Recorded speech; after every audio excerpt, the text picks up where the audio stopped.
Capítulo 19, Alcançar a Paz, Parte 2, Pecado versus Erro.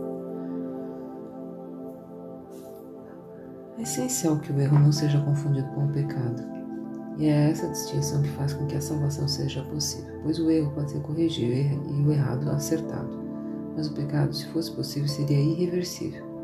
A crença no pecado não pode deixar de estar baseada na firme convicção de que as mentes, não os corpos, podem atacar. E dessa forma a mente é culpada e para sempre assim permanecerá, a não ser que uma outra mente que não faça parte dela possa lhe dar absolvição. O pecado pede punição, assim como o erro pede correção, e acreditar que punição é correção é claramente insano. O pecado não é um erro, pois o pecado implica em uma arrogância que falta a ideia de erro. Pecar seria violar a realidade e ter sucesso. O pecado é a proclamação de que o ataque é real e a culpa justificada. Ele assume que o Filho de Deus é culpado, tendo assim tido sucesso na perda de sua inocência e fazendo de si mesmo algo que Deus não criou. Assim, a criação é vista como se não fosse eterna, e a vontade de Deus fica aberta à oposição e à derrota. O pecado é a grande ilusão subjacente a toda a grandiosidade do ego, pois através dele o próprio Deus é mudado e refeito como um ser incompleto. O Filho de Deus pode estar equivocado, pode enganar-se, pode até mesmo voltar a poder sua mente contra si mesmo, mas pecar ele não pode. Não há nada que ele seja capaz de fazer que possa realmente mudar a sua realidade de forma alguma, nem fazer com que ele seja realmente culpado. Isso é o que o pecado quer fazer, pois tal é o seu propósito. No entanto, apesar de toda a selvagem insanidade inerente e toda a ideia de pecado, ele é impossível, pois o salário do pecado é a morte, e como pode um imortal morrer? Um dos principais dogmas da insana religião do ego é que o pecado não é um erro, mas a verdade e a inocência que pretende enganar. A pureza é vista como arrogância e a aceitação do ser como pecaminoso é percebida como santidade. É essa a doutrina que substitui a realidade do Filho de Deus tal como seu Pai e criou e tal como a sua vontade determinou que ele fosse para sempre. Isso é humildade? Ao contrário, uma tentativa de arrancar a criação da verdade e mantê-la separada. Qualquer tentativa de reinterpretar o pecado como um erro é sempre indefensável para o ego. A ideia de pecado é totalmente sacrossanta para o seu sistema de pensamento. Não se pode abordá-la senão como reverência e temor. É o conceito mais santo, entre aspas, do sistema do ego, belo e poderoso, totalmente verdadeiro e necessariamente protegido com todas as formas de defesa a seu dispor. Pois aqui está sua melhor defesa, a qual todas as outras servem. Aqui está a sua armadura, a sua proteção e o seu propósito, fundamental do relacionamento especial na interpretação do ego. Pode-se de fato dizer que o ego construiu o seu mundo sobre o pecado. Só em tal mundo poderia todas as coisas estar de cabeça para baixo. Essa é a estranha ilusão que faz com que as nuvens de culpa pareçam pesadas e impenetráveis. Nisso se acha a solidez que os fundamentos desse mundo parecem ter, pois o pecado fez com que a criação mudasse de uma ideia de Deus para um ideal que o ego quer, um mundo que ele governa, feito de corpos sem mentes e capazes de completa corrupção e decadência. Se isso é um equívoco, pode ser facilmente desfeito através da verdade. Qualquer equívoco pode ser corrigido se for permitido que a verdade o julgue, mas se o equívoco é dado ao status de verdade, a que se pode levá-lo?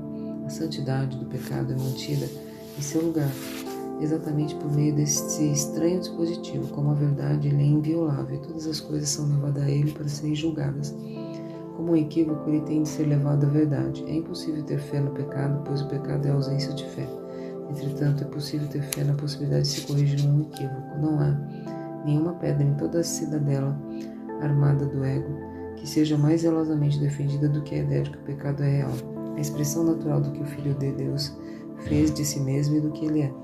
Para o ego, isso não é nenhum equívoco, pois essa é a sua realidade, essa é a sua verdade, da qual sempre será impossível escapar. Esse é o seu passado, o seu presente e o seu futuro, pois ele conseguiu de alguma maneira corromper o seu pai e mudar por completo a sua mente. Lamente então a morte de Deus, quem o pecado matou. Esse seria o desejo do ego que ele tem, que ele em sua loucura acredita ter realizado. Não preferes que tudo isso não passe de um equívoco inteiramente corrigível, do qual não é tão fácil escapar que toda a sua correção é como caminhar através de uma névoa para o sol? Pois isso é tudo que ele é. Talvez sejas tentado a concordar com o ego no sentido de achar que é muito melhor ser pecador do que estar equivocado. Mas pensam com cuidado antes de permitir tomar essa decisão.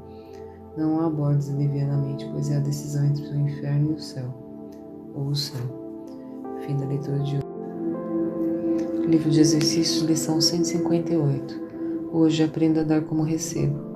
O que te foi dado? O conhecimento de que és uma mente. Na mente é apenas uma mente, isento de pecado para sempre, totalmente sem medo, porque foste criado a partir do amor. Tampouco deixaste a tua fonte, permanecendo tal como foste criado. Isso te foi dado como conhecimento que não podes perder. Isso também foi dado a cada coisa viva, pois só se vive através desse conhecimento. Recebeste tudo isso, ninguém que caminhe pelo mundo deixou de receber isso. Não é esse o conhecimento que dás, pois ele foi dado pela criação. Tudo isso não pode ser aprendido, então o que vais aprender a dar hoje? A nossa lição de ontem evocou um tema que se acha bem no início do livro-texto. A experiência não pode ser compartilhada diretamente da forma que a visão pode. A revelação de que o Pai e o Filho são um só virá a seu tempo, a cada mente. No entanto, esse momento é determinado pelo própria mente e não é ensinado. Esse momento já estabelecido parece ser bastante arbitrário, mas não há nenhum passo que alguém possa dar nessa estrada que seja apenas por acaso.